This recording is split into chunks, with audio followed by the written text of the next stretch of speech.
All right, well, let's start with the easiest question, which is what's your name and what are you up to? All right, my name is Laura Hyland, and I am the VP of Global Digital and Commercial Strategy at BIC, Pens, Lighters, and Razors, among other things.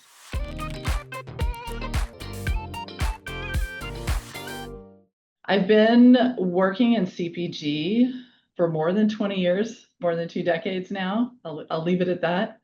Quite a lot of that in brand marketing.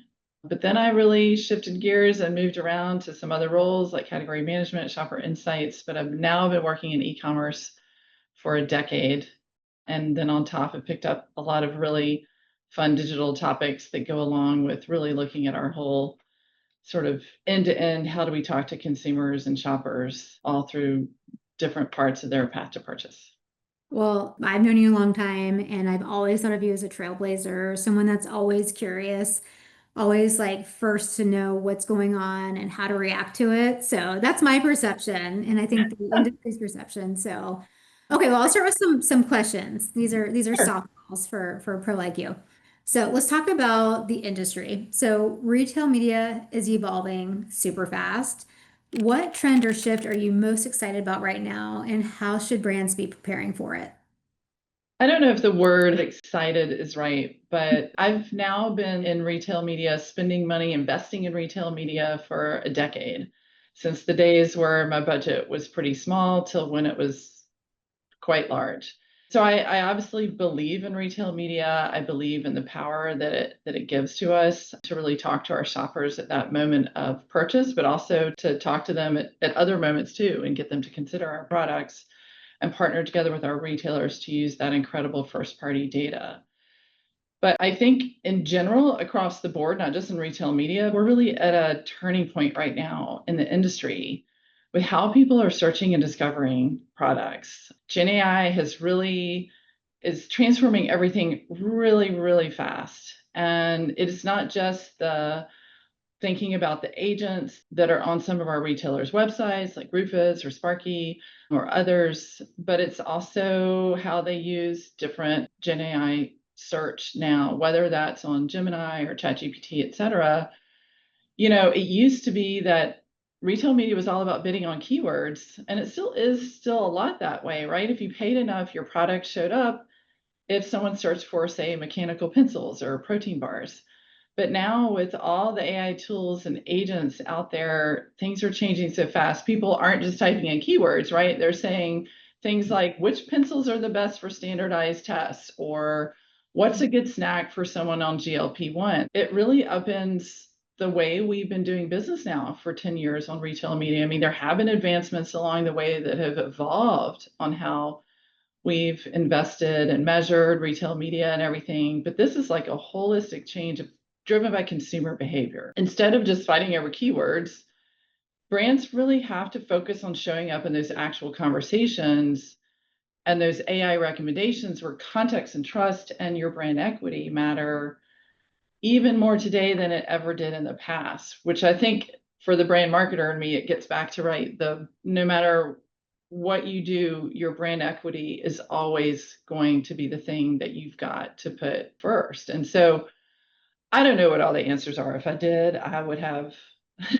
a lot more money that maybe I wouldn't even be working anymore if I knew exactly what we should all do about this. But I do think we need to think about a couple things, at least we're starting to think about, right? Making sure that our product info is really up to date and really rich across all digital touch points, all the different benefits, use cases, et cetera, not just on your PDPs, but also on your brand website, which is no longer dead. I think it's being resurrected in Mhm. in AI. Building strong brand equity, I mentioned that before, because the AI agents are typically more likely to recommend something if it's also well trusted and well known in the market for something that's good for test taking or GLP-1 diets or whatever it is. And then I honestly, we've got a partner. This industry is all about collaboration. So it's also about working with our agency partners and our retailers to really figure out, okay, in this new world, how do we make sure we're still getting in front of shoppers and we're still driving them to purchase and we're still serving up recommendations that are relevant to them and that they're going to buy something and then also be happy when they're using it at home. So, I mean, I would just say, just to close it out on this question, that, retail media is less about sort of bidding on terms and more about being part of the story when shoppers turn to AI for advice. Yeah. So Yeah, just when we have the playbook figured out, exactly. now it's a new page in the playbook to figure out. Exactly. All right. Next question. So you've been in the industry a long time. Like I have too. We're very mature in our understanding of the industry. A good way to put it. Yeah. You work with lots of brands, Fortune 500, emerging companies. So what's a leadership skill that translates across all these environments? For me, it really is transparency and vulnerability as a leader. I think this works up, down, sideways with everyone that you work with. I have always found that people really like to work with others who are straight up with them, who, whether that's your CEO or your most junior employee, it really doesn't matter because, and it also means I put in vulnerability as well, because it also means being willing to say you're not an expert when you're not, and bring in others to fill those gaps.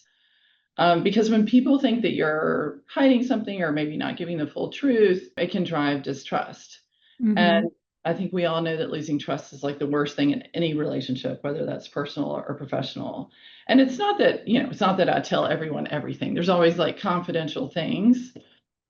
But even then, so if my team says, hey, we're really, God, we're all talking about this. Do you know anything about this? And sometimes I might actually know something that I can't tell them yet.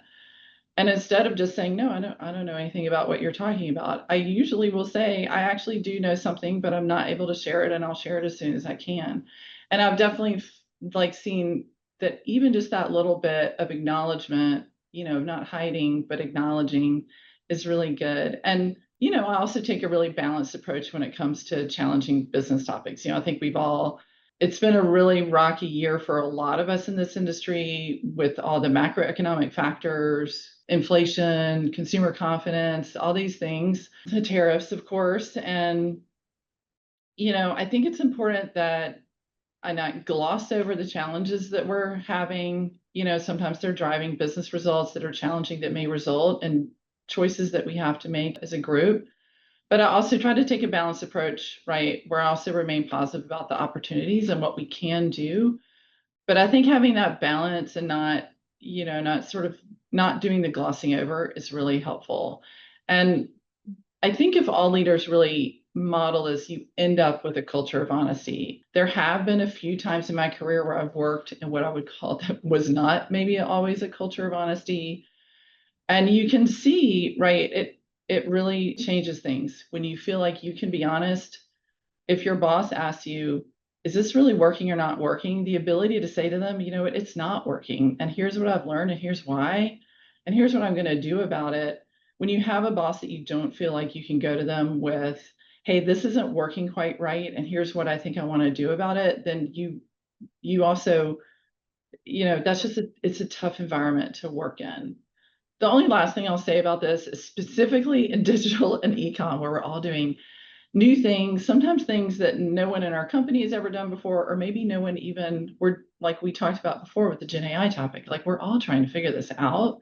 There were times in my career when I was associate brand manager or brand manager, and you want to put your best foot forward. You want to look as successful so you can advance and all these things. And maybe you don't always tell exactly the full story. Well, that really doesn't work when you're working in e-com and digital, because if you tell everyone everything's great and it's coming up roses, then you're never going to get the support and the help you need internally. And sometimes I'll get people from other parts of the org and I have to tell them, no, it's okay to tell me that you're well below fair share and we have a huge gap to make up, and here's what you need to do it, or something like this. Because Mhm. if you don't tell people you have issues or problems that you're trying to solve and you need their help, then you're never going to get their help, right? It's that whole don't ask, don't get things. When I started working in ecom in 2015, 2016, I really had to change my thinking about just being like brutally honest about what were the challenges that we were facing and what did we need to change in order to address those things. And I had really been more in the in the framework of really talking about, all the good things that our brand team was accomplishing. I really had to shift a little bit my mindset there, and it's truly paid off. Mm, I love that. All right. Well, thank you so much. That was such a great interview and really appreciate you sharing your thoughts with us. Thanks, Melissa. I appreciate it. Always, always a pleasure to talk to you.